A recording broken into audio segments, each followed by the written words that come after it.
Phase TV, Yehoshua Hamashiach au centre de notre message. Phase TV, gagner des âmes pour Yehoshua et servir les autres, voilà pourquoi nous existons. Émissions, conférences, prières, enseignements, informations et films. Réveil, réforme dans l'amour, la sanctification et l'excellence. Abonnez-vous et activez la cloche de notification pour ne rien rater.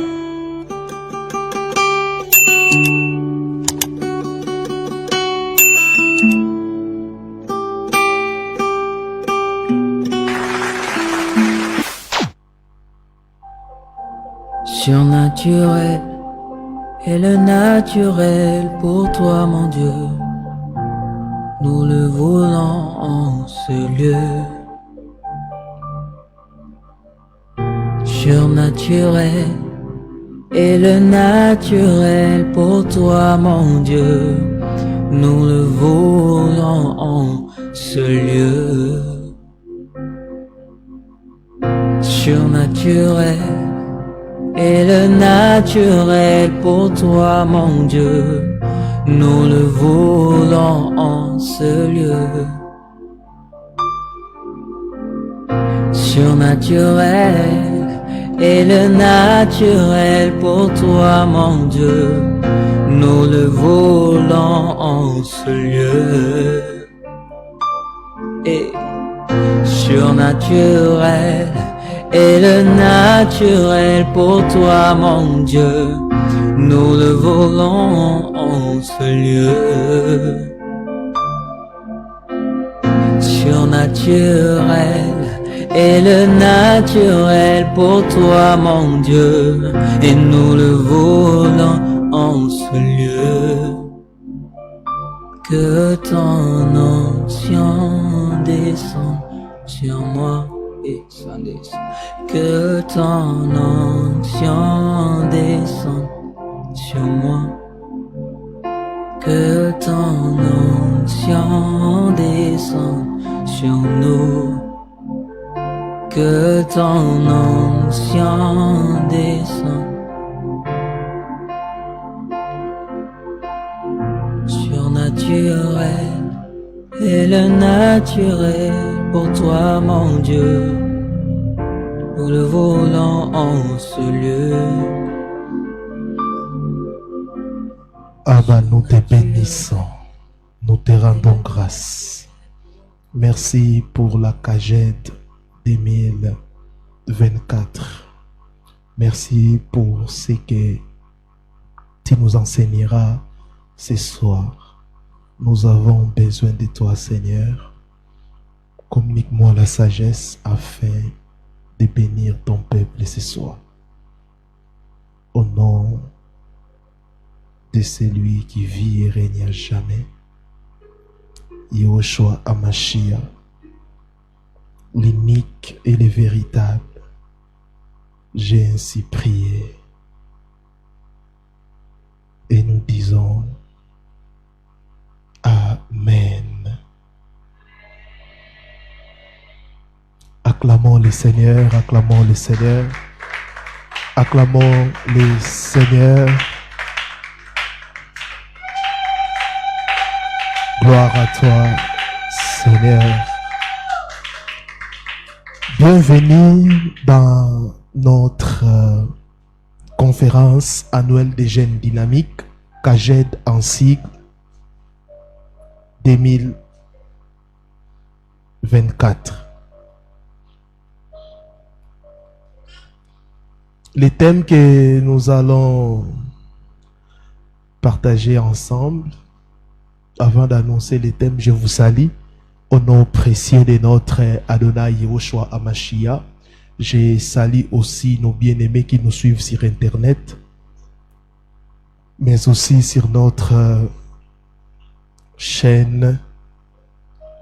Que le Seigneur vous garde et qu'il vous bénisse et surtout qu'il vous communique la sagesse pour que vous puissiez faire un bon choix. Alléluia.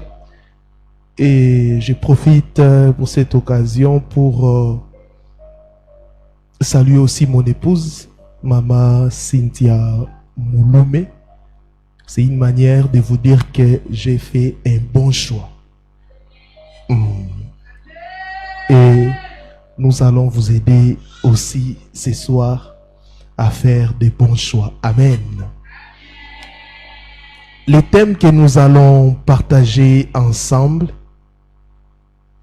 pendant 3 jours, c'est-à-dire aujourd'hui mardi, le jeudi et le dimanche. Choix du conjoint, conseils et éléments cruciaux à prendre en compte.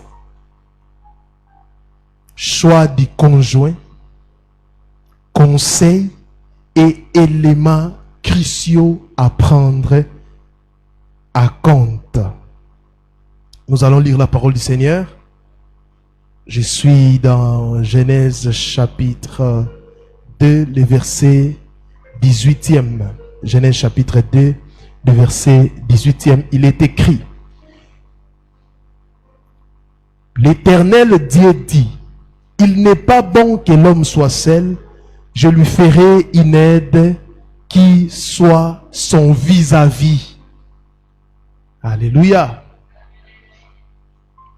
Reprenez vos places, s'il vous plaît. Bien-aimés dans le Seigneur, vous devez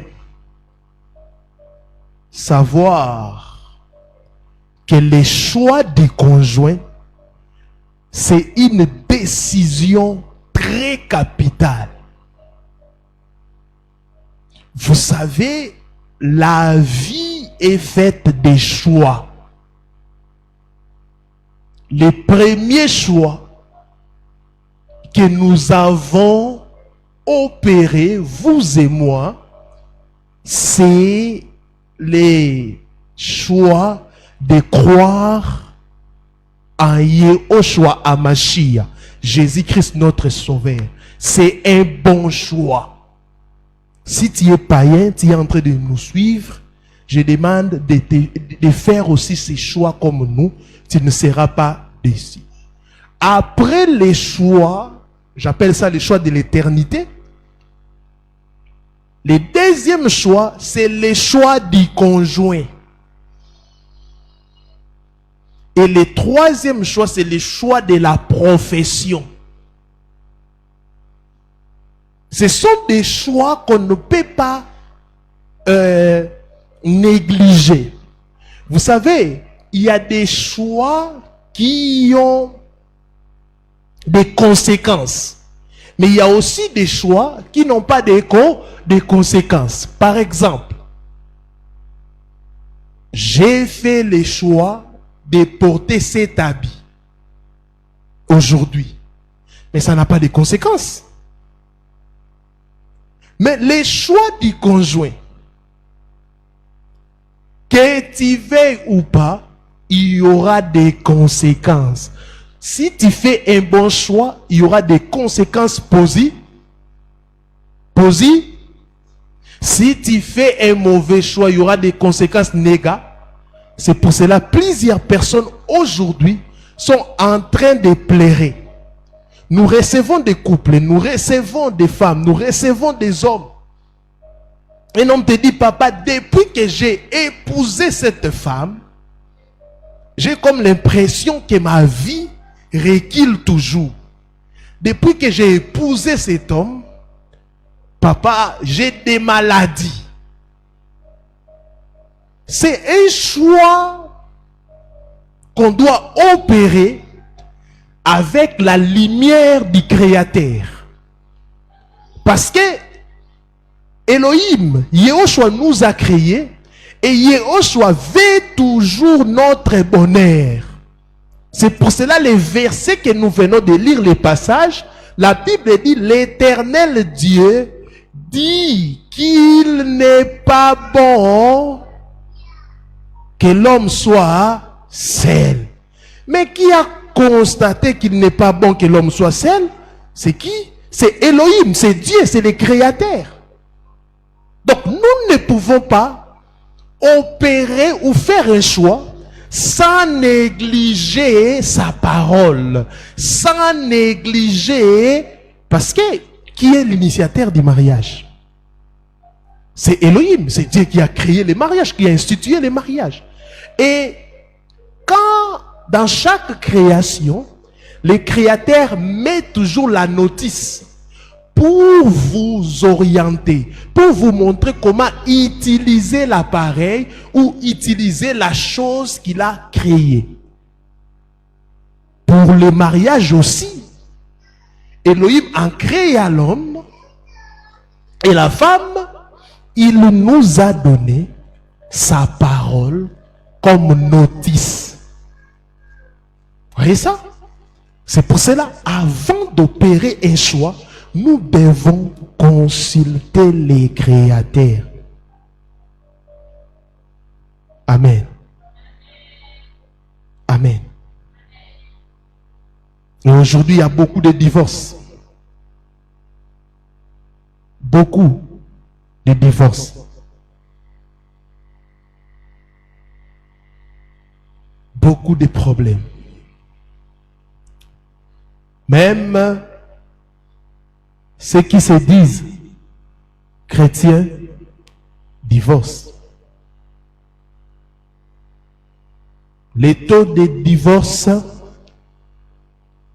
montent tous les jours. Choix du conjoint, conseils et éléments cruciaux à prendre en compte. Je crois aujourd'hui je parlerai des 2 ou 3 choses. Et nous allons prier. Seigneur, aide-nous ce soir. Aide-nous. Nous avons besoin de toi. Nous voulons des mariages heureux. Nous voulons des mariages solides. Aide-nous à opérer ou à faire des bons choix. Choix de conjoint, conseils et éléments cruciaux à prendre en compte. Le mariage, ce n'est pas un jeu. Le mariage, c'est pour des matières. Si tu n'es pas matière, tu ne peux pas opérer un choix. Les choix du conjoint, c'est pour des personnes matures. Amen. Amen. La première chose, ou les premiers conseils, ou les premiers éléments. Le mariage n'est pas pour tout le monde. Le mariage n'est pas pour tout le monde. C'est une vérité que vous devez accepter.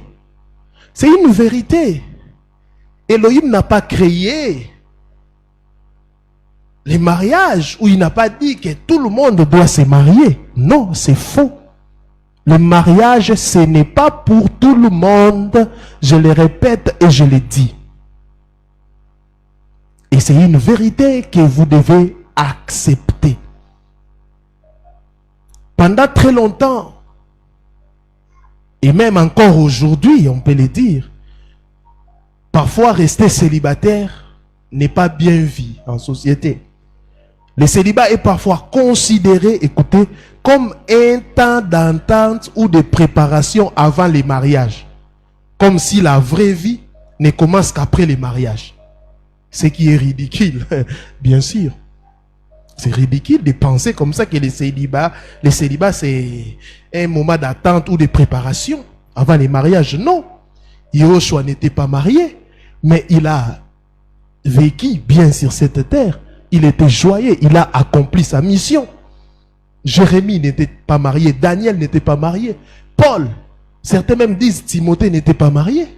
Paul n'était pas marié. Écoutez ce que Paul est en train de dire. On va comprendre que c'est les dons des célibats. Mais avant de voir ce que Paul est en train de dire, Yehoshua Amashia dans Matthieu chapitre 19, 11 à 12, Matthieu 19, 11 à 12, il dit qu'il y a des gens qui sont uniques de naissance. D'autres, à cause du monde, c'est-à-dire à cause des blessures, à cause des problèmes, ils ont pris la décision de ne plus se marier. D'autres, à cause du royaume. D'autres encore, c'est les hommes, par obligation. Alléluia. Et Paul est en train de dire dans 1 Corinthiens 7, le verset 7e, Paul est en train de dire quelque chose de très capital.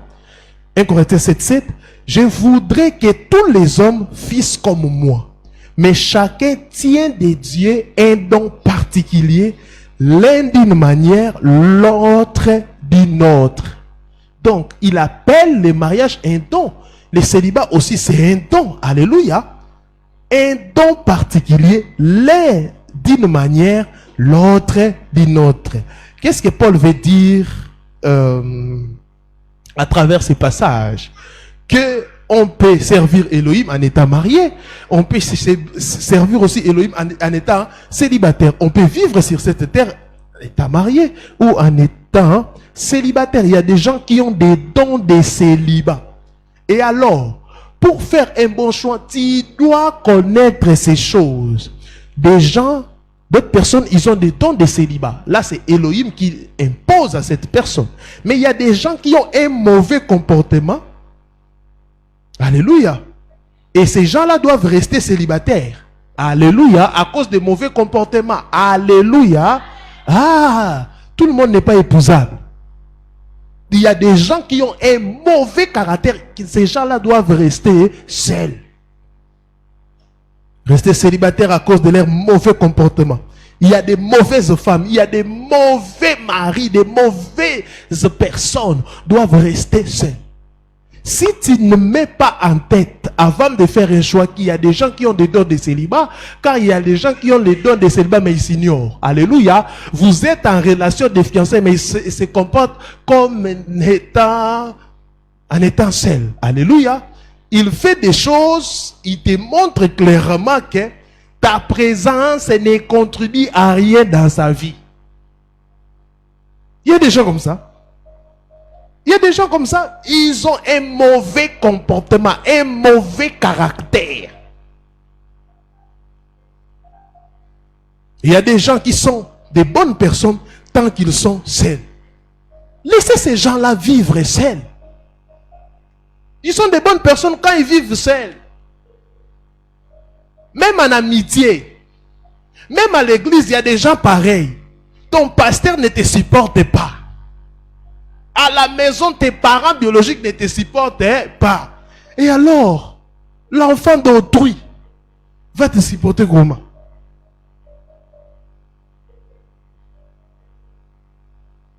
Faites très attention. Je suis en train de dire des choses très capitales. Amen. Regarde ta vie, ma soeur. Regarde ta vie, ton frère. Si partout où tu passes, tu crées des problèmes, tu es problématique, toi, tu n'as pas droit au mariage. Alléluia. Personne dans la vie ne cherche des problèmes. Personne.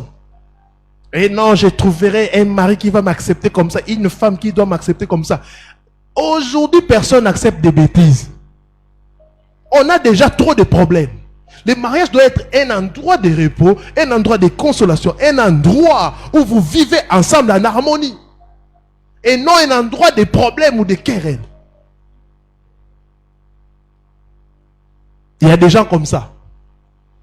Ils préfèrent même habiter seul à cause de son mauvais comportement. Il dit déjà, ah, moi j'aime habiter seul. Tu dis, va habiter chez telle personne. Eh non, non, non, je refuse.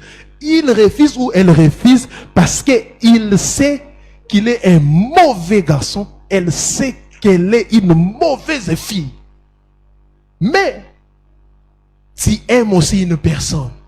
Tu veux aussi fonder un foyer, mais tu sais que tu es la mauvaise. Tu es le mauvais. Il y a des gens qui ont les dons de célibat. Vous pouvez les remarquer, leur façon de vivre. Ils te montre clairement que ta présence n'ajoute rien. Je n'ai pas besoin de toi. Sans toi, je peux vivre. Alors que Elohim a remarqué, il a dit, il n'est pas bon que l'homme soit seul. Mais certaines personnes, il est bon qu'il puisse être seul. Vous comprenez ça?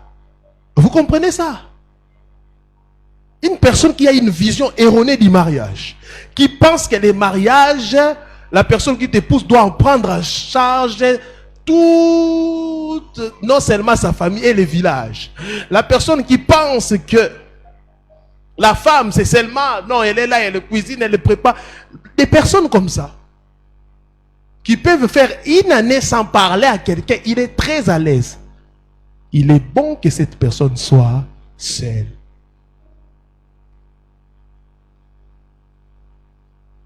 Vous avez écouté ça? Le mariage n'est pas pour tout le monde. Il y a des gens qui doivent rester seuls. Ne forcez pas des choses. Oh, épouse-moi, épouse-moi. Ne force pas. On ne force pas. Il y a des gens qui doivent rester seuls. D'autres, pour les dons de célibat, Elohim m'a donné. D'autres personnes, c'est leur mauvais comportement. Il insulte ses parents. Il insulte tout le monde. Et toi, tu penses que tu seras épargné. Ma sœur, mon frère, sans prophétie, il va t'insulter. Deuxième chose, la connaissance de sa destinée.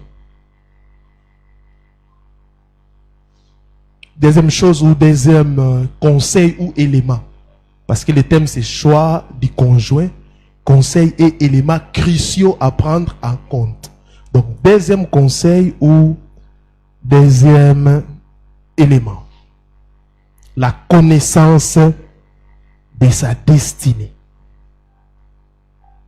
La connaissance de sa destinée. Bien-aimé, il y a des gens bizarres. Tu ne connais pas là où tu pars, mais tu veux amener quelqu'un.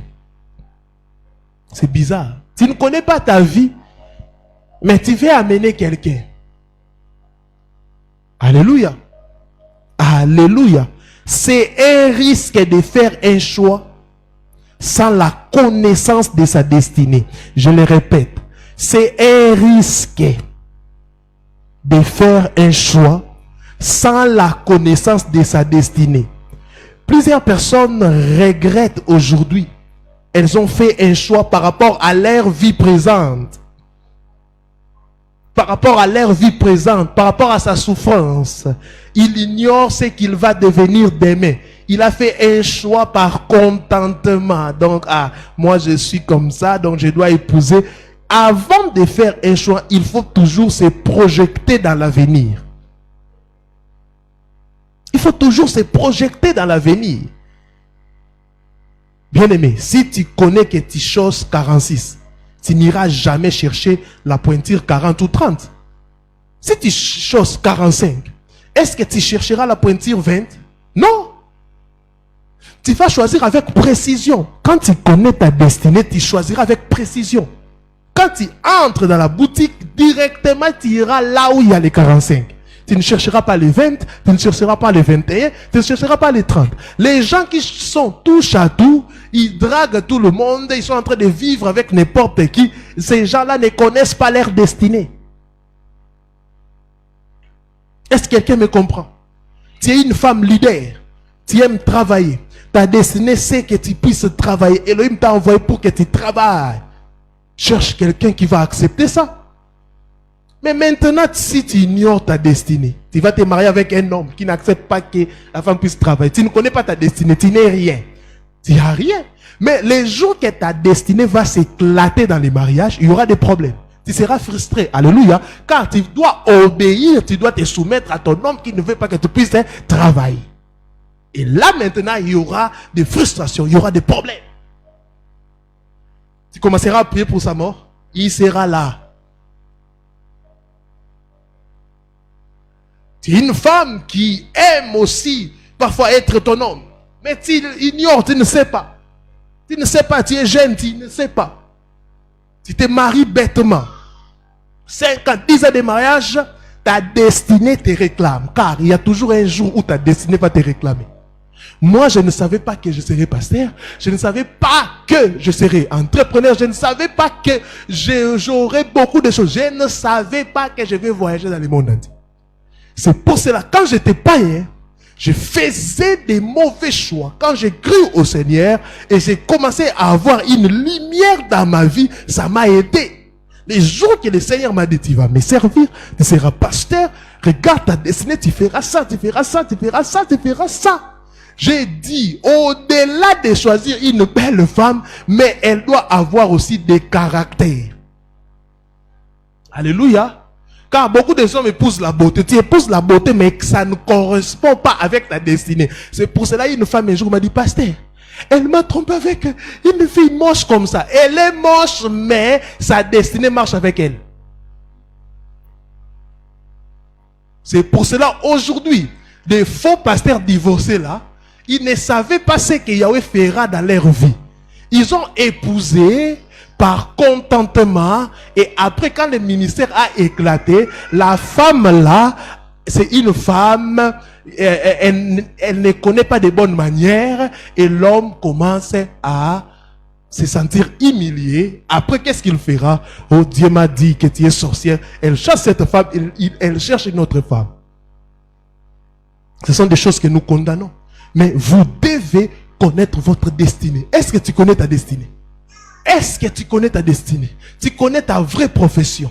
Tu connais ta destinée? Si tu connais ta pointure, tu ne chercheras plus ailleurs. Alléluia. Vous voulez faire des choix, mais vous ne connaissez pas votre destinée. Vous voulez faire des choix, mais vous ne connaissez pas votre destinée. Vous êtes en train de tâtonner. Une personne qui tâtonne d'ailleurs dans sa propre vie, il ne peut pas appeler quelqu'un ou vivre avec quelqu'un. Non. Arrêtez des embrouillements comme ça. D'autres personnes me disent, pasteur, ils ont fait 10 ans. Ils se sont séparés 20 ans. Je dis, oui, c'est possible. Ta destinée peut éclater dans 20 ans. Il y a des hommes comme ça, jaloux. Ils ne supportent pas l'émergence de sa femme. Il y a des femmes comme ça, tu l'épouses, on les nomme. L'homme ne supporte plus. Oh, pourquoi seulement la femme? Pourquoi? L'homme devient complexé. Et après des insultes, des querelles, après vous allez vous séparer. Alléluia. Alléluia. Tu es un homme. Mais aujourd'hui, tu vis dans la pauvreté. Tu ne connais pas ta destinée que demain. Tu seras une personne peut-être élevée, un ministre, quelqu'un. Tout le temps, tu seras devant des caméras. Et tu épouses par rapport à ta vie présente une personne. Et quand ta destinée éclate, c'est pour cela, vous allez voir des couples comme ça qui sont en train de marcher comme des soldats dans des couvre-feu. Fil indien. Gardez distance. Pendant la Covid, même c'était 1 mètre. Mais il y a des couples qui marchent 10 mètres. Pourquoi? Il a honte maintenant de présenter sa femme ou son mari. Faites très attention. Il faut connaître sa destinée. Je vous assure, le jour où Elohim m'a dit clairement c'est que je vais devenir, comment il va marcher avec moi, employé, je serai touche à tout, des voyages partout, ça a changé ma vision. Et j'ai dit merci à Elohim. Même quand je composais cet enseignement, j'ai dit, ah, merci Elohim. Et un jour, on a donné les devoirs aux enfants. Le samedi, j'étais occupé. Ça me dérangeait, je disais, ah, mais on avait donné des devoirs aux enfants, on va faire ça. Je rentre le soir. Je dis, chérie, on a fait les devoirs avec l'enfant. Ah bon? Montrez-moi. Ah, c'est parfait.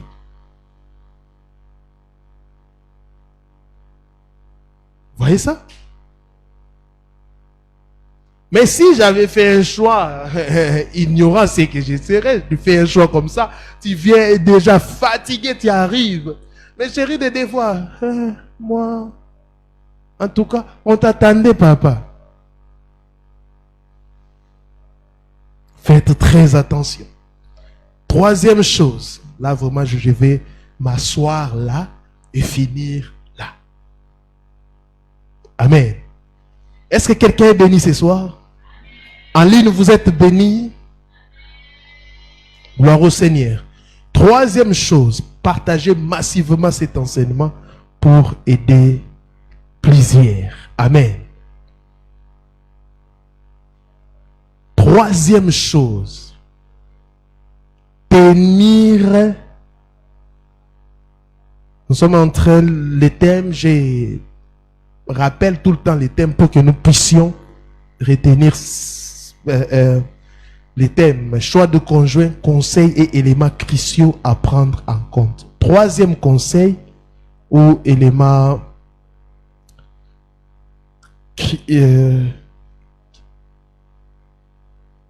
troisième conseil ou troisième élément, tenir compte de l'harmonie ou compatibilité.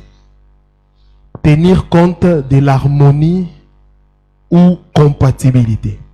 Le passage que nous venons de lire, de Genèse 2, le verset 18e, l'Éternel dit, il n'est pas bon que l'homme soit seul, je lui ferai une aide qui soit son vis-à-vis. D'autres versions disent une aide semblable.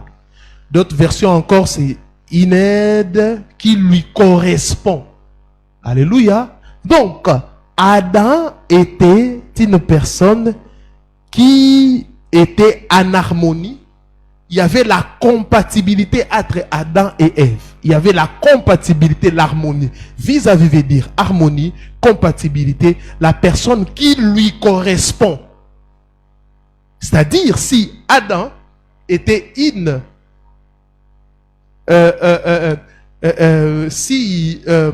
on peut les comparer aux chaussures, Adam avait choisi sa pointure. Amen. C'est ça. Parce qu'il y a des gens qui ont des mariages serrés. Donc ce n'est pas sa pointure, c'est tellement petit. Il y a aussi des gens qui ont des mariages larges. Il chose 40, il a choisi une femme 50. Un mariage large. Mais ici nous voyons, la Bible dit, je lui ferai une aide semblable, vis-à-vis, harmonie, compatibilité. Je prie ce soir que Yahweh puisse te donner une personne qui va te correspondre. Une personne compatible. Oh, gloire au Seigneur. Pour découvrir l'harmonie ou la compatibilité, il faut l'observation. N'est-ce pas? Il faut l'observation, il faut observer. L'observation est très capitale pour les choix. Je le répète, l'observation est très capitale pour les choix. Il faut l'observation. Il faut poser des questions sérieuses. En ce qui concerne l'observation, je distingue deux types d'observation. Deux types d'observation. Nous avons l'observation engagée. Deuxièmement, l'observation désengagée. L'observation engagée, là tu observes tout en étant dans la relation. Tu observes tout en étant dans la relation. Vous vivez avec la personne, vous êtes des fiancés, mais tu es en train d'observer. Et il y a l'observation désengagée, tu observes de loin. Soit en étant connaissance, ami ou collègue ou frère et sœur de l'église. Il y a des frères comme ça qui pratiquent l'observation désengagée. Il est là, il t'observe la manière dont il est en train de servir à l'église, la manière dont il parle aux gens, au travail, la manière dont il parle aux gens, la façon dont il te comporte. Tu verras les jours qu'il viendra te draguer, te dira, j'ai pris mon temps, j'ai vu que tu es une femme serviable. Tu es une femme, tu es femme. Moi aussi, hormis le fait que Yahweh avait parlé, mais j'avais aussi observé. Parce que je lui avais dit que tu tiens compte des détails que certaines personnes ignorent. Amen. Il faut poser des questions pertinentes. Quand vous observez, écoutez-moi bien. Posez des questions pertinentes. Pas tu aimes quelle couleur? Oh, ta plus grande peur. Vous, c'est les mariages ou c'est les jeux de faire peur aux gens? Oh, ta plus grande peur. Oh, comment vous pouvez poser ça? Toi, tu es un zombie ou quoi? Mais il y a des questions sérieuses qu'il faut poser. Oh, ta plus grande peur. Oh. Mais, je ne sais pas. T'épouser, on devient des zombies ou quoi? Voici 4 harmonies. Vos questions pendant l'observation doivent tourner sur les 4 niveaux d'harmonie. Amen. Si vous lisez 1 Thessaloniciens 5, le verset 23, ce passage nous informe que l'homme a 3 parties. Corps, âme et esprit. Vous devez avoir l'harmonie sur ces 3 dimensions de l'homme. Quand je dis homme, c'est avec grand H. Corps, âme et esprit. Premièrement, nous avons l'harmonie spirituelle. L'harmonie spirituelle. La personne que tu comptes épouser doit partager la même foi. Ici, je ne parle pas de fréquenter l'église. Alléluia. Je ne parle pas de fréquenter l'église. Et l'église, ce n'est pas le cœur. Hein? Parce que les gens disent, oh, l'église, c'est le cœur. Non. L'église, c'est le corps mystique de Yahushua HaMashiach. On a aussi l'église locale. L'église, ce n'est pas le cœur de quelqu'un. Non. Amen. Hein? Donc, la personne doit partager la même foi. Je parle de la foi, c'est-à-dire, la personne doit croire à Yahushua HaMashiach, le confesser comme le seul sauveur, le seul médiateur, le seul Elohim. Alléluia. Il doit croire aux fondements apostoliques. Mais aussi avoir un même niveau dans la foi. C'est pourquoi je ne conseille pas vraiment qu'un nouveau converti puisse, tu dois vraiment amener l'autre à devenir. Car si vous n'avez pas le même niveau dans la foi, il y aura des difficultés. Parce qu'un mature, quelqu'un qui est mature, peut se dépouiller pour aller peut-être en mission évangéliser les gens. Mais quand la personne n'est pas mature spirituellement, il considérera ça comme le gaspillage. Alléluia. Il y a des gens qui sont matures, ils ont des convictions. J'ai la conviction qu'on puisse aller dans tel endroit, dans tel orphelinat, adopter un enfant ou faire ceci. La personne qui est lente spirituellement fera, il va constituer un blocage. Vous voyez ça? Deuxième harmonie, l'harmonie émotionnelle. L'harmonie émotionnelle. Là, émotionnelle, c'est l'âme. Qui dit l'âme, c'est le comportement. Bien aimé, les mariages, c'est les chocs émotionnels. Beaucoup de divorces, c'est sur ces plans. L'harmonie émotionnelle, c'est les comportements, les chocs d'idées, les chocs de comportements. Et à ce niveau, nous avons des tempéraments ou des personnalités. En psychologie, il y a plusieurs écoles. Hein. Mais je préfère vous partager ce qui est connu d'une manière générale. 4 types de personnalités ou de tempéraments. Nous avons la personnalité flegmatique. La personnalité flegmatique. Même au niveau du travail, ce sont des gens qui aiment des tâches répétitives. Tout ce qui est répétitive, c'est bon pour eux. Alléluia. Une personne flegmatique, si tu changes brusquement, sa façon de faire les choses, la personne sera en difficulté de s'adapter. Il y a des femmes comme ça, des hommes comme ça. Mais toi, tu ne changes pas, tu aimes toujours faire ça. Elle est ou il est flegmatique. Ils sont calmes. Quand il y a des problèmes, ils sont calmes. Ils écoutent les autres. Ils sont patients. Ils ont aussi cette capacité de pouvoir, je vais dire, contrôler ses émotions, peut-être, ou faire en sorte que les gens ne puissent pas remarquer qu'ils ont tel problème flegmatique. Deuxièmement, la personnalité mélancolique. Mélancoliques sont des personnes timides. Ce sont aussi des personnes qui s'inquiètent des autres.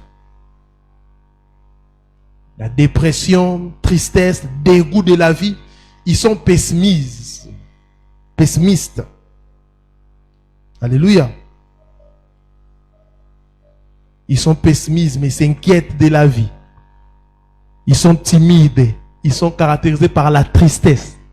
Ouais, vous allez voir ces genres de personnes, ils ont un don de l'art.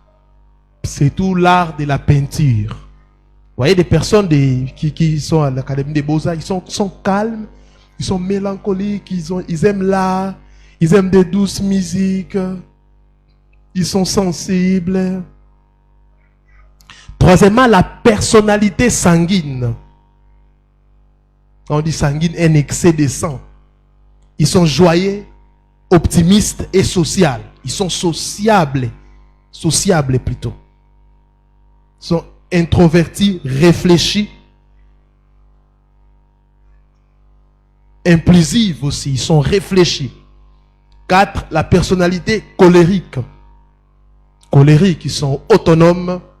Ils aiment prendre les risques, courageux, autoritaires, énergétiques, irritables. Maintenant, si tu es de la personnalité colérique, tu épouses une personne qui a la personnalité mélancolique, voyez qu'il y aura peut-être des problèmes. Alléluia. Il y aura des problèmes. Parce que, vous allez voir des couples, c'est certains couples, ils sont dans un deuil, la femme pleure, et l'homme. Mais pourquoi tu pleures? Oh, la nini. Amen. La personnalité flegmatique, la personnalité mélancolique, la personnalité sanguine et la personnalité colérique, irritable. Mais ils ont aussi des qualités. Si vous avez remarqué, j'ai donné des qualités, mais aussi des défauts. Alléluia. D'autres personnes peuvent avoir des personnalités, mais il y a toujours un qui est dominant. Il y a des gens qui peuvent avoir des personnalités, même 3, mais il y a toujours un qui est dominant. Vous allez voir, mais parfois, tu es mélancolique, mais aussi il y a un peu de colérique. Alléluia. Maintenant, l'harmonie émotionnelle, tu dois épouser une personne qui est compatible émotionnellement. Et vous devez faire très attention.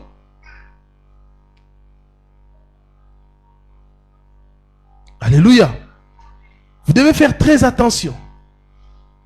Sinon, vous allez ou vous aurez des problèmes. Mais les comportements, c'est quelque chose de très capital. J'aimerais vous exhorter ici, des femmes, des hommes, travaillez sur votre comportement. Parce que les mariages en soi, c'est les comportements. Ne dis pas que non, j'échangerai. Non, on change aujourd'hui. Dans les mariages, je vais changer. On ne change pas en étant dans les mariages. Si tu vis avec une personne qui refuse d'échanger, même si ça reste 2 jours pour les mariages, bien aimé, retire-toi. N'espère pas un changement à l'avenir. Tu dois constater les changements. Est-ce que vous comprenez ce que je suis en train d'enseigner? N'espérez pas à un changement dans l'avenir. Mais voyez des changements. Si la personne ne change pas, vous faites tout. La personne ne change pas. Elle dit, chérie, je me comporte comme ça parce que tu ne m'as pas encore épousé. Le jour que tu vas m'épouser, j'ai fait. Ou un homme dit, non, dans les mariages, vraiment ça va changer. Ça ne va pas changer, ça va s'empirer. Au lieu d'abord de télécharger des robes de mariage ou de prendre des captures, changez votre manière, changez vos comportements. Alléluia. Supprimez des robes que vous avez téléchargées. Supprimez. Arrêtez de penser l'homme de ma vie. Non, toi, prépare-toi. Esther ne se posait pas la question, est-ce que le roi va me choisir? Non, mais Esther s'est préparée. Alléluia. La préparation, c'est capital. La préparation, c'est sur le plan spirituel et émotionnel. Est-ce que vous m'entendez? Sinon, si vous ne changez pas, les hommes vont vous fuir, les femmes vont vous fuir. Alléluia. Tu n'as pas un grand cœur, mais tu chantes tout le temps, je vais me marier, Seigneur, donne-moi le mariage. Même le Seigneur est étonné. Même le Seigneur ne te supporte pas. Parce que tu es un pied dedans, un pied dehors. Même celui qui t'a créé là est étonné de ton comportement. Et alors c'est lui qui va t'épouser. Changer de vie. Changer la manière de vivre. Troisièmement, harmonie physique. L'harmonie physique, là, ça se manifeste parfaitement dans les mariages. Mais l'harmonie physique, c'est que le physique de l'autre doit te plaire. Comme j'ai l'habitude de dire, pas besoin d'exhortation pour l'embrasser. Quatrièmement, je crois qu'on va finir par là. L'harmonie culturelle. L'harmonie culturelle. Quand je parle de la culture, ce n'est pas ta tribu, non. Quand je dis harmonie culturelle, je parle de l'éducation, de la manière dont tu as vécu. Alléluia. Je parle de l'endroit aussi. L'endroit, je parle de l'éducation que tu as réussi, la façon dont on t'a élevé, des chocs que tu as réussi dans la vie, et toutes ces choses, ça te définit. C'est comme une culture que tu portes en toi. Est-ce qu'on s'est compris? L'harmonie culturelle, c'est-à-dire avoir une même vision. Amos dit quoi? Des personnes ne peuvent pas marcher ensemble si quoi? Si? Non. Pardon? C'est ça. Vous devez vous accorder. Vous mettre ensemble, c'est un point. Alléluia. C'est très important. Hein? La personne que tu veux épouser, l'homme ou la femme que tu veux épouser, quelle est sa vision? Est-ce que vous avez la même vision? Il a quelle vision vis-à-vis de la famille, vis-à-vis du foyer? Parce qu'il y a des gens, comme moi, ma priorité des priorités, c'est ma femme. Il y a des gens aussi, la priorité des priorités, c'est son mari. Même ma mère me le disait. Un jour, j'avais même posé la question à ma mère. Nous sommes dans un bateau où ma femme est là, toi tu es là. Je dois sauver une seule personne, je vais sauver qui? Elle m'a répondu, tu dois sauver ta femme et moi, je dois mourir parce que j'ai fait ma vie. Ta femme, c'est ta priorité. Mais il y a des gens, leur priorité, c'est leurs parents. Papa, maman d'abord, papa d'abord. Là, ce n'est pas biblique, tu pêches. L'homme quittera. La femme doit quitter, se détacher et s'attacher. Je ne dis pas de ne pas aimer ses parents. Vous devez aimer vos parents, mais la priorité, l'amour suprême de votre vie, c'est votre femme, c'est votre mari. C'est ça, les principes bibliques. Amen. Hein? Amen. Hein?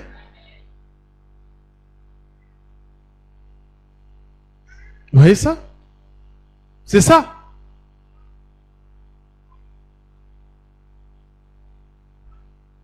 Amen. L'harmonie culturelle, c'est très important. Pour lui, le mariage, c'est quoi?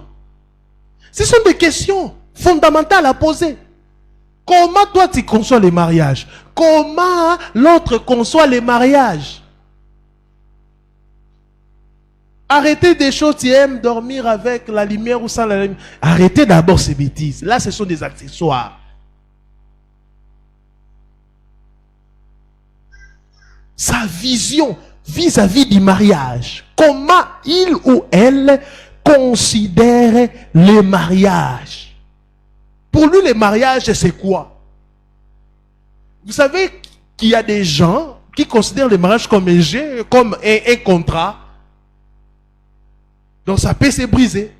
Une personne qui a déjà des idées pareilles, sachez qu'un jour, s'il s'agit de mettre fin à votre mariage, il ne réfléchira jamais deux fois.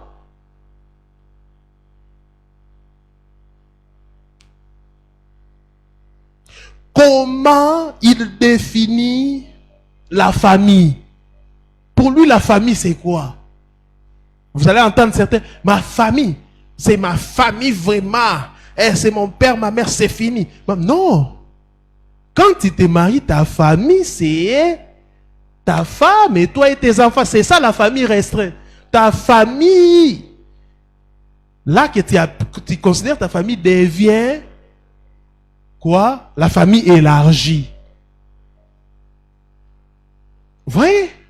Il y a des gens comme ça, quand on parle des familles, ma famille, ma famille. Et écoutez-moi bien. Vous allez dire aussi, maman dit, on peut changer, mais la maman restera, la maman restera, la maman restera. J'ai dit à une fille, dis à ta maman, si c'est qu'elle dit, la maman de son mari aussi dit ça, est-ce qu'elle sera contente? Non. Mais toi, pourquoi tu dis ça à ton enfant? Que l'homme là c'est un étranger, la femme là c'est une étrangère. Mais si toi, ta belle famille aussi te traite comme ça, tu vas te fâcher. Donc ce sont des personnes, je sais pas moi, des malades, des personnes qui sont blessées. Amen. Hein? Comment ils considèrent les enfants? Est-ce qu'ils considèrent les enfants comme les dons de Dieu? Parlez de ces choses. Vous ne parlez pas de ces choses. Quand vous allez entrer dans les mariages, si moi vous ne concevez pas, pour lui, on l'a déjà mis dans sa tête. Quand il n'y a pas la conception, le problème c'est la femme. Il ne va même pas aller à l'hôpital. Elle va envoyer toujours sa femme. Combien de fois des femmes me donnent leurs résultats? Mais les hommes jamais. Les hommes refusent. Les femmes, ils sont bons, ils peuvent épouser, ils peuvent plutôt mettre au monde, mais les hommes refusent. Pourquoi? Dans leur tête, dans leur culture, c'est que quand il y a un problème de la maternité, c'est la femme. Comment ils conçoivent les enfants? Est-ce que les enfants, c'est une priorité pour lui? Est-ce qu'il peut bosser pour l'avenir de ses enfants? Aujourd'hui, il y a des gens, papa, mon mari est irresponsable. Mais comment il a su aujourd'hui? Alléluia. Alléluia. La gestion des finances, c'est aussi parmi des problèmes. Comment il gère des finances? Pour lui, les finances, c'est Dieu qui nous donne, ou les finances, c'est par ses propres efforts? Alléluia. Une femme qui dit, mon salaire, c'est à moi. Mais le salaire de mari, c'est à tous. Oui, l'homme doit bosser pour nourrir sa famille. Mais il y a des moments où l'homme aussi n'a plus rien et la femme aide aussi. Ça peut arriver. Ça peut arriver. Je connais des hommes, après 5 ans de mariage, ils ont connu un accident, ils ne peuvent plus travailler, ni réfléchir. Mais des femmes en silence, ils ont soutenu de tels hommes.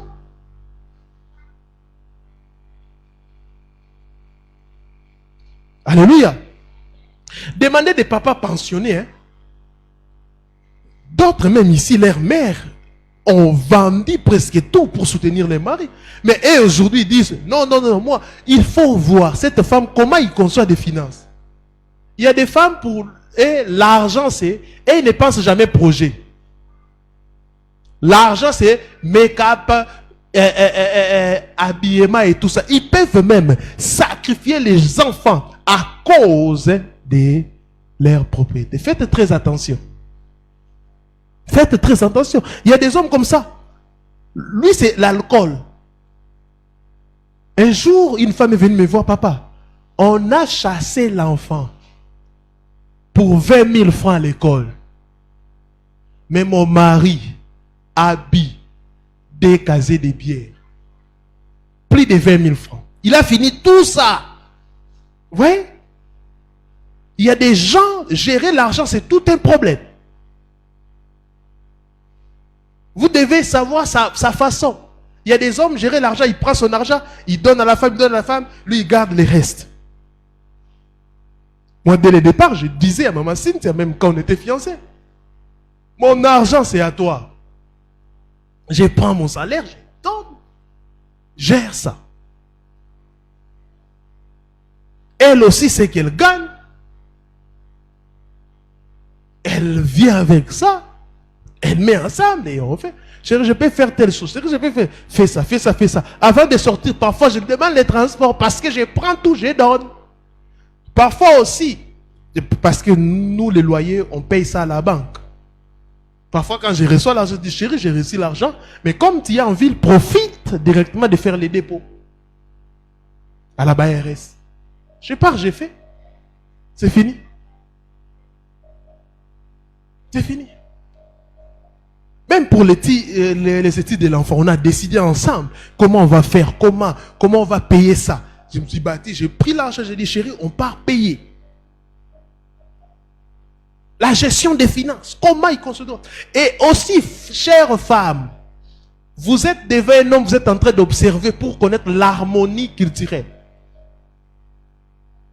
Cherchez à faire des enquêtes. Si pour lui, la femme, c'est qui? La définition de la femme.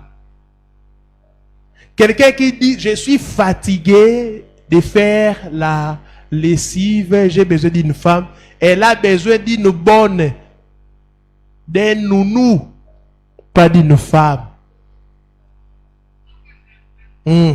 Nounou. La femme, c'est qui? Parce qu'ici, la Bible parle d'une aide semblable. Mais il y a des gens qui chosifient, n'est-ce pas, la femme? C'est pour ça que je dis la culture, c'est la manière dont on t'a éduqué. Il y a des gens qui ont vu leur papa dénigrer leur maman. Et aussi, ils ont tendance à dénigrer la femme. Déjà, vous priez dans une église où le pasteur dit la place de la femme, c'est à la cuisine. Mais des femmes sautées.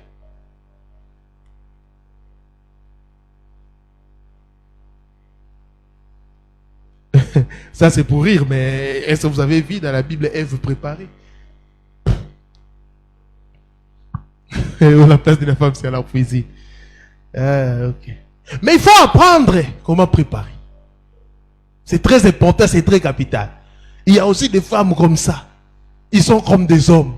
Aucun homme viendra épouser un autre homme, à moins qu'ils sont des lesbiennes, ce n'est pas des homosexuels.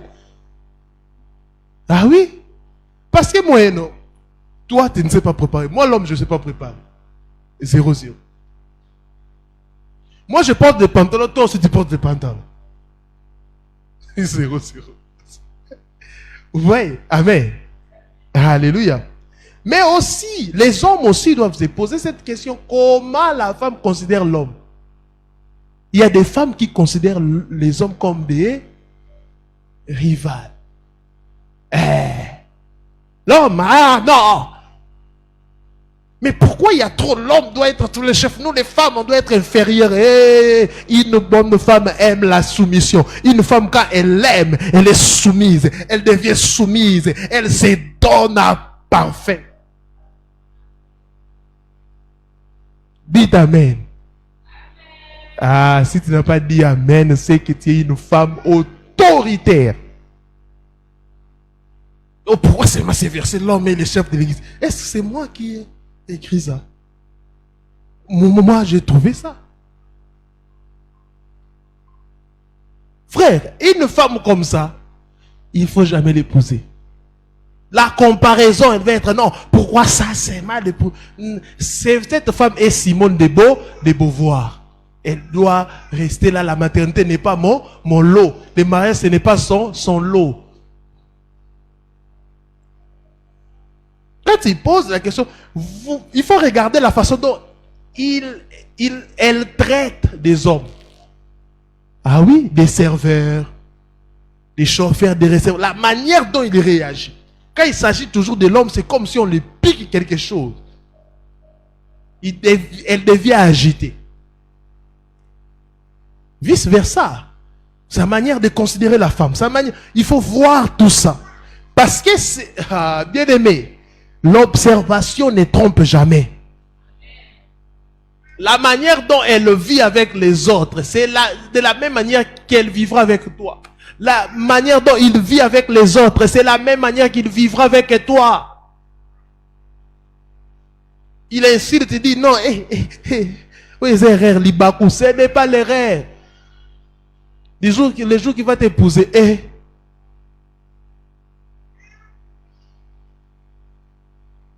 Alléluia. Il y a des femmes comme ça, ils sont avec des hommes. Ils sont comme des hommes. Vous parlez football. Messi a fait comme ça. Toi, Messi. Tout ce que les hommes parlent, elle aussi parle. Jamais elle peut parler des choses des femmes. Oh, la cuisine, elle, jamais. Il y a aussi des hommes comme ça. Cuisine. Et là, avec la femme, c'est comme si ce sont des femmes. La cuisine là, série là, l'épisode 31. Il faut bien voir, chère femme. Elle connaît les séries, sont en train de citer.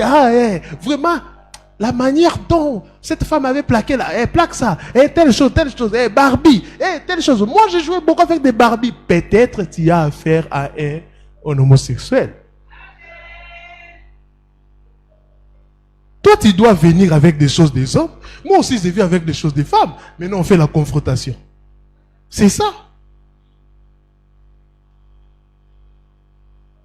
Tu veux une femme? Non, moi, j'aime des coupes comme ça. Moi aussi, je vais me coiffer à moi. Mais comment on peut avoir des covos dans une même maison? Non. C'est bizarre. Il faut prendre ça en compte. La sexualité. Comment il conçoit la sexualité? C'est aussi un problème, mes frères. Il y a des hommes comme ça. Moi, quand j'ai des plaisirs, c'est fini. Même si elle n'a pas de plaisir. Comment elle conçoit la sexualité? Est-ce qu'elle comprend que la sexualité, c'est les dons de Dieu? Parce que la sexualité aussi, c'est les dons d'Élohim. Hein? Oui. Et on doit bien l'utiliser.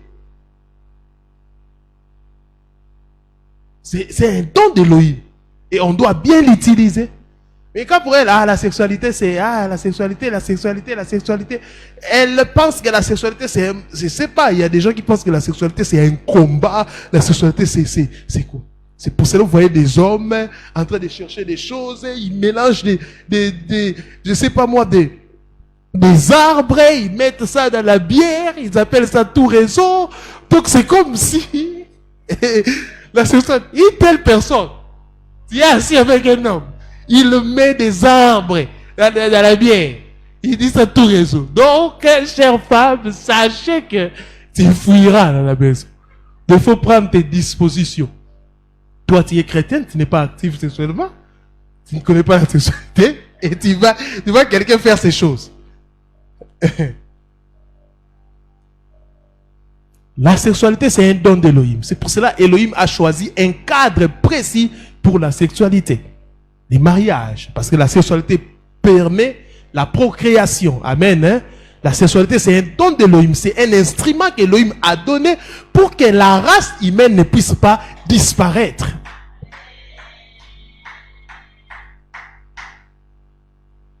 Ce n'est pas une compétition. Qui a gagné, qui a perdu. Non, si vous avez des problèmes, voyez des sexologues, voyez des gens qui peuvent vous aider. C'est pour cela que beaucoup de jeunes n'arrivent même plus à 40 ans avec leur force, jamais. 35 ans, vous allez voir, l'AVC, un problème sexuel. Ils ont des problèmes. Pourquoi? Ils ont tout pris. Des femmes qui mettent des choses pour s'y devenir, qui faire plaisir aux hommes. Ils cherchent je sais pas, ils partent dans des forêts équatoriales cherchant des choses, des femmes pour qu'ils puissent nous laver là-bas. Mes sœurs, mes frères, il ne faut pas faire ces choses. Alléluia. Nous sommes chrétiens, la sexualité c'est un don d'Élohim et la sexualité doit se pratiquer dans les mariages pour la procréation, pour le plaisir des deux partenaires. Parlez de la sexualité. Je ne dis pas que vous allez aller pratiquer la sexualité. Non, sa façon de faire des choses. Si il y a des gens bizarres. Déjà, tu vis avec quelqu'un qui est chrétien, qui a des films pornographiques, mais tu continues. Non seulement il a des démons, mais c'est aussi quelqu'un de dangereux. Amen. Amen. Amen. Nous n'avons pas besoin de voir ce que font les autres pour aller pratiquer. Amen. Hein? Amen. Hein? C'est un péché. La pornographie détruit l'intelligence. La masturbation détruit l'intelligence. La pornographie détruit. Et la Bible interdit de voir la nudité des autres. Quand vous regardez, vous voyez la nudité. Faites très attention. Il y a des obsédés sexuels. Un jour, une femme est venue me voir. Non, j'avais eu un enfant avant le mariage. Mais mon mari a couché avec cet enfant. J'ai dit, comment ça? Je savais depuis très longtemps qu'il était un obsédé sexuel. Mais quand même, tu l'as épousé. Voilà. Quelqu'un qui te dit, moi, la sexualité, quand j'ai envie, vraiment, je dois me soulager. Hein. Si toi, tu vas voyager, tant pis pour toi. Il te dit ça. Il y a des femmes comme ça. Non, je ne voudrais pas voyager 2 mois. Moi, je ne saurais pas. Vraiment, tu vas me trouver vraiment là, c'est mes maîtres. Si c'est quoi? Tu vas. Là, sachez que quand tu auras une maladie, on te dit 3 mois de ne pas faire ça. Sache qu'elle ne peut pas supporter. Quand un homme te dit, moi, je ne supporte pas. Si tu me laisses seulement 2 semaines, tu pries seulement. Un jour, il y a un mari qui disait à sa femme, n'entre pas en jeûne. Moi, ces derniers temps, je ne suis pas bien. N'entre pas en jeûne, sinon je vais tirer sur tout ce qui bouge dans cette maison. La femme n'a pas écouté. Elle est partie comme ça. 3 mois après, la voisine, grosse. La bonne, grosse. Des visiteurs qui viennent, grosse. Vous voyez de telles choses. Parler de la sexualité. La sexualité, c'est un don d'Élohim. Et on doit bien l'utiliser dans les cadres de mariage. Si vous étiez païen, vous avez une vie sexuelle avant le mariage, priez le Seigneur, abandonnez ces choses, abandonnez les péchés, purifiez-vous, vivez dans la crainte du Seigneur, parlez peut-être aux couples pareils, aux gens qui vont vous former dans les mariages. Si l'autre s'est gardé, il est chaste, il est vierge, vous devez en parler pour qu'on puisse vous conseiller, vous aider à vivre une bonne sexualité. On doit finir, 19h déjà. Hormis la sexualité, l'héritage. Comment l'homme considère l'héritage? L'héritage, c'est quoi?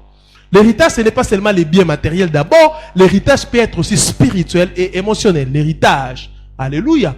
Le premier héritage que vous devez laisser à vos parents, c'est Yehoshua à Mashiach. C'est ça. Deuxième héritage, les biens. Alléluia. Quand un mari dit que mes biens c'est pour mon oncle, l'oncle est là, les kintu dit des choses pareilles bizarres, où c'est l'oncle, la famille élargie qui a plus de valeur que votre propre famille, faites très attention. Alléluia. Moi, mon héritage, c'est moi et ma femme et mes enfants. Alléluia. Alléluia. L'héritage, c'est quoi l'héritage? L'héritage.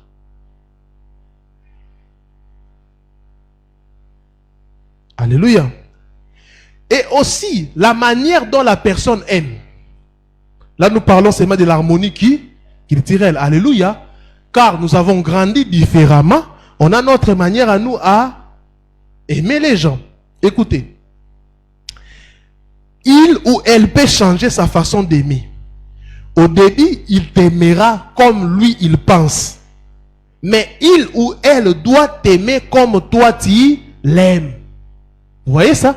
Au début de la relation, l'homme ou la femme va t'aimer de la manière dont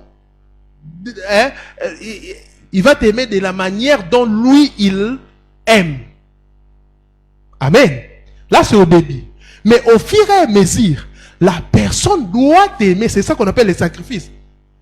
De la manière dont toi, tu aimes qu'on puisse t'aimer. C'est ce qui fait plaisir. D'autres personnes, quand on dit aimer, ce sont des cadeaux. Je ne dis pas être matérialiste, des petits cadeaux, tout ça.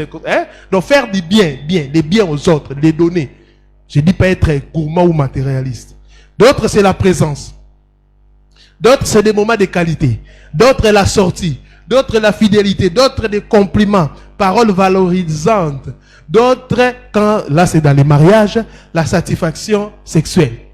Donc c'est comme ça.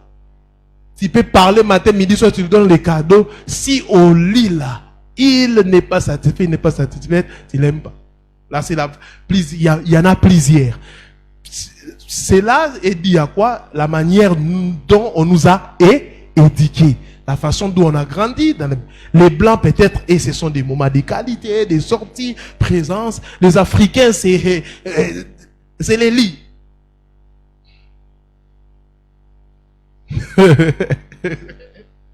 Non, mais il y a aussi changement. Vous pouvez aussi voir des Africains qui aiment telle chose. Amen.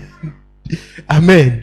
Non, pourquoi j'ai dit, les Blancs se font des bisous tous les jours, mais ils ont payé d'enfants. Mais pour voir un parent africain faire des bisous à sa femme, c'est rarement, mais ils ont beaucoup d'enfants. Des hypocrites. Que Yahweh vous bénisse abondamment. On s'arrête là. Acclamons le Seigneur. Mais on s'arrête là. Vous ne voulez pas qu'on puisse s'arrêter. Qu'on continue. Non, mais il est déjà 19h. Je crois 6 minutes. Mais on s'arrête là. Bon. Écoutez. La personne, on continue. La personne, il ne faut pas être exigeant les débits. Parce que la personne t'aime de la manière dont on l'a montré. Alléluia. Vous ne connaissez pas la personne, comment elle a grandi. Il y a des gens qui ont grandi dans des familles monoparentales, dans des familles où il y avait les deux parents, mais il y avait des bagarres à tout moment, des insultes, des gros mots. Des choses pareilles, en grandissant, il a pris des décisions. Moi, je serai... C'est pour cela, au début de la relation, il y a toujours des hésitations. La personne ne se donne. La personne t'aime, mais il ne se donne pas totalement par rapport à son passé. Il dit, si je me donne, telle chose arrive. Surtout des gens qui ont eu déjà plus de 3 relations, 4 relations, c'est brisé comme ça. Elles ont peur. Est-ce que ça va encore se solder en échec? Et vous avez des hésitations. Mais au fur et à mesure que vous allez évoluer, la confiance va s'installer. Maintenant, quand il y aura la confiance, la personne va te découvrir. La Bible dit, Elohim a aimé le monde qu'il a donné son fils unique. Donner là, ce n'est pas seulement argent, c'est-à-dire donner la confiance, donner la présence, donner l'amour, donner les compliments, donner des sorties, donner la fidélité. Quand on donne trop dans l'amour, on devient un don. Les mariages, c'est des personnes qui se donnent. On s'arrête là, que Yahweh vous bénisse abondamment. Acclamons le Seigneur. Acclamons le Seigneur, acclamons le Seigneur, acclamons le Seigneur. Chez nous, c'est 14h, papa, continuez. Là, c'est au niveau du Canada. Canada, c'est 14h, papa, continuez. Canada, on arrivera là. Que le Seigneur vous bénisse. Le jeudi, nous aurons encore un moment pareil. Je ne sais pas s'il y a des questions. En ligne, je vais répondre. S'il y a des questions ici en présentiel, je vais répondre. Il y en a? On répond aux questions aujourd'hui ou... Bon, on fera ceci. Je vais répondre aux questions après. Ouais. Je vais répondre aux questions après. Que le Seigneur vous garde et qu'il vous bénisse abondamment. Tenons-nous debout, nous allons prier. Nous allons dire au Seigneur de nous aider. Tu diras au Seigneur, je refuse de tomber sur une mauvaise personne. Aide-moi à connaître ma destinée. Aide-moi.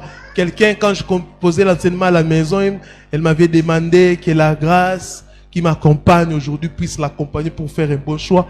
Reçois cela au nom de Yahushua. Reçois cela au nom de Yahushua. Est-ce qu'on peut prier? Église, on peut prier. Église, on peut prier. En ligne, continuez la prière. Nous continuons la prière jusqu'à 19h30. Même si on coupe les lives, mais vous continuez l'amour. Au nom de Yahushua, prions. Continuez plutôt la prière. On a trop parlé de l'amour quand on est en train de dire l'amour. Continuez la prière. Sharabadabrayabasha. Seigneur, aide-nous.